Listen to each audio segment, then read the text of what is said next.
Halo untuk kalian semua yang lagi nonton video ini pakai kuota ataupun pakai wifi tetangga, welcome to our channel Infomotif. Kali ini kita akan membahas sebuah mobil dari Honda, yaitu Honda WRV. Ini dia mobilnya, check this out. Oke, kita akan bahas mobil ini. Ini adalah Honda WRV atau kita sebut WRV aja lah ya, biar lebih gampang karena lidah gue tuh lidah lokal gitu. Lebih enak untuk ngomong Honda WRV gitu. Ini adalah yang non Honda Sensing dengan harganya itu 297.400.000 pada saat video ini dibuat. Langsung aja kita bahas di bagian depan dari Honda WRV ini. Kita lihat secara desain juga dia terlihat keren lah. Untuk di bagian grillnya dia sama seperti Honda HR-V yang tipe tertinggi yang RS. Grillnya tuh ada bintik-bintik chrome gitu. Dan di atasnya di sini juga ada list chrome, lalu ada logo Honda di bagian tengah dengan warna chrome juga. Di sana ada logo RS karena ini emang yang tipe RS non Honda Sensing. Ke bagian bawah sini juga ada grill yang terpisah. Di sini berwarna black dove aja. Nah, untuk front bumpernya menggunakan warna silver. Jadi ada gradasi warna gitu antara hitam dan silver tuh, jadi terlihat lebih matching. Nah, untuk di bagian headlamp bentuknya juga terlihat keren. Untuk headlampnya dia sudah menggunakan LED multi reflektor dan dia juga sudah ada DRL serta LED light string. Dan untuk lampu sennya juga dia sudah sequential, jadi sudah bisa berjalan dari sini ke sini gitu. Kita nyalain aja coba ya, tunggu. Nah, setelah kita nyalakan, kita bisa lihat untuk di bagian headlampnya terlihat cakep, udah keputih-putihan. Bukan keputihan ya, tapi keputih-putihan untuk warna headlampnya karena dia sudah menggunakan LED multi reflektor. Lalu untuk DRL dan lampu senjanya juga dia sudah menggunakan LED, lampu sennya juga sudah sequential, jadi sudah sangat keren dan modern. Lanjut untuk ke bagian bawahnya, di sini di bagian fog lamp dia juga sudah keren karena sudah menggunakan LED untuk fog lampnya dan dia bentuknya juga tidak kaku, sudah terlihat modern. Lalu untuk housing dari fog lampnya juga di sini simple aja menggunakan warna black dove. Terlihat keren ya. Sekarang kita buka untuk kap mesinnya. Nah, di bagian ruang mesin, ke bagian atas di sini untuk kap mesinnya dia sudah dicat dengan rapi sesuai dengan bodi mobil. Jadi warnanya sama ya, sudah rapi sekali. Lalu ada peredamnya juga sudah rapi. Memang tidak ada seal yang mengelilingi seluruh kap mesin, tapi di sini juga ada sedikit seal bagian kiri dan kanan. Lalu untuk di bagian ruang mesinnya juga tidak terlalu rapi ya, karena dia belum ditutup oleh cover. Nah, untuk mesinnya ini dia menggunakan mesin bensin berkapasitas 1500 cc DOHC 4 silinder 16 valve. Untuk maksimal powernya di 121 PS dan untuk maksimal torsinya di 145 Nm. Dia menggunakan penggerak roda depan dan transmisinya adalah CVT. Untuk konsumsi bahan bakarnya di dalam kota kurang lebih bisa mencapai 15 km per liter, sedangkan untuk rute luar kota bisa mencapai 21 km per liter. Kurang lebih lah ya, tapi tergantung kaki juga. Kalau kakinya nggak sekolah ya sama aja. Oke, di bagian samping dari Honda WRV, kita lihat tampang keseluruhannya ini terlihat sangat compact tapi tetap keren ya. By the way, untuk ground clearance-nya ini adalah tertinggi di kelasnya dengan 220 mm. Itu sama halnya kayak Toyota Rush ataupun Mitsubishi Expander tingginya. Jadi tinggi banget ini untuk ground clearance-nya. Langsung aja kita bahas untuk bagian velgnya. Velgnya dia menggunakan dual tone. Keren ya, bentuknya simple tapi tetap elegan gitu. Nah, untuk ukuran velgnya dia di 17 inch. Untuk ukuran bannya di 215/55. Dan dia juga menggunakan 5 baut. Serta untuk pengeremannya di bagian depan sudah menggunakan cakram. Untuk sistem pengeremannya sudah menggunakan ABS dan juga sudah menggunakan ABD. Jadi dari segi keselamatan pengereman sudah cukup lengkap. Lalu untuk di sini ada over fender, ciri khas dari SUV yang disambung memang dari bagian depan tadi ke sini sampai ke bagian belakang. Nyambung lah intinya untuk over fendernya. Lanjut untuk ke bagian spion. Spionnya ini dia sudah menggunakan auto folding, jadi bisa melipat secara otomatis ketika kunci di lock atau ketika di unlock. Contoh. Nah, jadi bisa melipat ketika kuncinya di lock dan di unlock.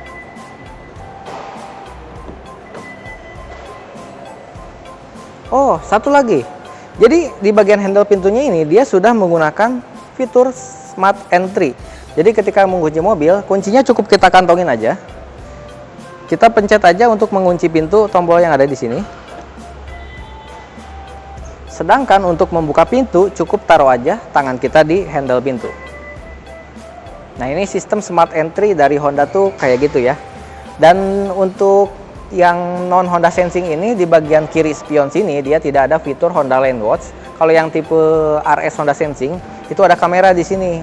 Fungsinya untuk memonitor bagian samping sebelah kiri khususnya. Tapi kalau yang non Honda Sensing ini nggak ada ya. Oh iya, remote-nya mungkin seperti inilah kurang lebih untuk remote-nya. Simple banget untuk remote-nya, dan di sini juga ada fitur remote engine start. Jadi kita bisa menyalakan mesin dari remote.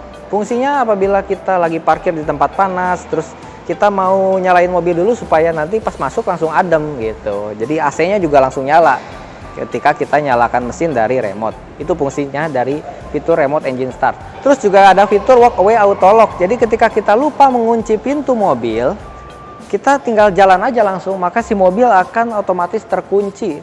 Nah, itu salah satu fitur safety juga sebenarnya. Kadang-kadang kan ada orang juga yang lupa mengunci pintu mobil gitu, dia main tinggal aja. Nah, dengan fitur ini, hal itu tidak akan terjadi. Jadi aman lah untuk mobil ini. Keren ya? Oke, lanjut. Ke bagian atas ini dia ada roof rail, cuma roof railnya ini dia warna glossy gini, agak gimana ya, takut baret-baret gitu ya kalau misalnya kita pasang roof rack atau roof box. Untuk handle pintunya di baris kedua ini dia modelnya kayak HRV ya di sini. Dan untuk rem belakangnya dia masih menggunakan rem trombol, otomatis dia parking brake-nya belum elektrik kalau misalnya masih menggunakan rem trombol kayak gini. Nanti kita lihat aja di bagian dalam ya. Ngomong-ngomong, gue sekarang lagi ada di Honda Bintang Cimone, Tangerang. Untuk kalian semua yang ingin memesan Honda, mau Honda WRV atau Honda yang lain, silahkan aja kontak Om Dede. Nomornya ada di kolom deskripsi, silahkan diklik aja link WhatsApp-nya. Oke, lanjut. Ke bagian atas, untuk antenanya dia sudah menggunakan shark fin. Lalu di sini juga ada spoiler ya. Ini kecil aja, simple, tapi tetap terlihat elegan lah. Untuk kaca belakangnya sayangnya tidak dilengkapi dengan rear defogger. Jadi kalau misalnya berembun kita nggak bisa panasin. Nah, untuk di bagian rear lampnya dia sudah menggunakan LED bar yang cukup keren. Memang bentuknya juga mirip-mirip kayak Honda BRV ya. Untuk di bagian rear lamp maupun di bagian pintu bagasinya ini mirip-mirip banget, simple tapi tetap keren. Nah, untuk di bagian keamanan parkir ada 2 titik sensor parkir dan ada 1 kamera parkir. Di bagian bawahnya di sini juga ada rear bumper guard, warnanya kayak yang depan ya, silver dikombinasikan dengan warna black dove. Di sini juga knalpotnya sudah menggunakan muffler cutter. Kita buka untuk bagasinya. Untuk bagasinya juga dia sudah bisa mengakses fitur keyless entry ya. Jadi bukan cuma dari handle pintu yang ada di pintu depan tadi. Nah, ini untuk bagasinya. Bagasinya ini dia lebih luas dibandingkan dengan kompetitornya seperti Rise atau Rocky. Nah, ini ada penyimpanan toolkit dan dongkrak yang sudah rapih tersimpannya menggunakan styrofoam. Untuk ban serepnya dia masih menggunakan velg yang kaleng ya, belum sama seperti yang terpasang. Di bagian bagasi sih itu aja. Sekarang kita ke bagian interior. Oke, sekarang gue lagi ada di bagian interior dari Honda WRV tipe RS non Honda Sensing. Materialnya di bagian dashboard sini plastik, tapi ada sini sedikit aksen kulit ya di bagian depan dashboard sini. Lalu untuk di bagian door trim di sini plastik, ada black glossy-nya. Tapi di bagian sini ada material fabric dan juga di bagian armrest-nya dia sudah menggunakan material kulit. Lalu di sini juga glove box-nya sudah menggunakan material kulit. Dan untuk joknya dia juga sudah menggunakan material kulit dan sedikit kombinasi material fabric di bagian sampingnya. Biasanya kebalik ya, biasanya tengahnya yang fabric, sampingnya yang kulit. Ini kebalikannya. Ya tapi keren sih. Untuk plafonnya juga warnanya full, warna hitam. Nah, untuk pengaturan dari tempat duduknya dia masih manual. Sliding bisa, reclining bisa pastinya. Dan ada high adjuster, jadi bisa ditinggikan. Nah, untuk pengaturan dari setirnya dia cuma tilt aja, belum bisa diatur secara teleskopik. Sayang sekali memang. Kalau misalnya udah teleskopik pasti akan lebih nyaman untuk mengatur posisi berkendara yang enak, yang sesuai dengan apa yang kita inginkan gitu.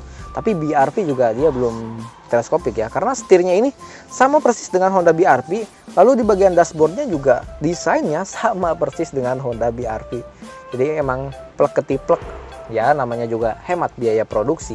Untuk di bagian setir dia sudah dilengkapi dengan material kulit dengan jahitan-jahitan asli berwarna merah. Lalu untuk di bagian sebelah kiri dia ada audio steering suite untuk mengatur head unit pastinya, dan untuk di sebelah kanan ini untuk mengatur MID pada speedometer. Nah, karena yang ini bukan tipe Honda Sensing, jadi di sini tidak ada tombol untuk fitur adaptive cruise control. Lalu di sini juga dia belum dilengkapi dengan pedal shift, sayang sekali memang. Dan untuk di bagian tuas lampunya di sini dia belum auto. Di sini untuk wipernya dia sudah intermittent, biasa aja, standar ya. Untuk speedometernya tampilannya sih keren ya. Dia jadi kelihatannya kayak 3 dimensi gitu untuk tampilan speedometer dan takometernya. Sementara di bagian tengahnya itu ada MID. Ukurannya juga lumayan besar. Dia bisa menampilkan berbagai macam informasi kayak rata-rata kecepatan berkendara. Lalu ada trip A, trip B. Standar aja sih untuk pengaturan di bagian MID-nya. Tidak ada yang spesial juga, tapi sudah lengkap cukup gitu. Lanjut ke bagian kanan sini, dia ada tombol engine start stop yang sudah dilengkapi dengan lampu-lampu berwarna merah gini.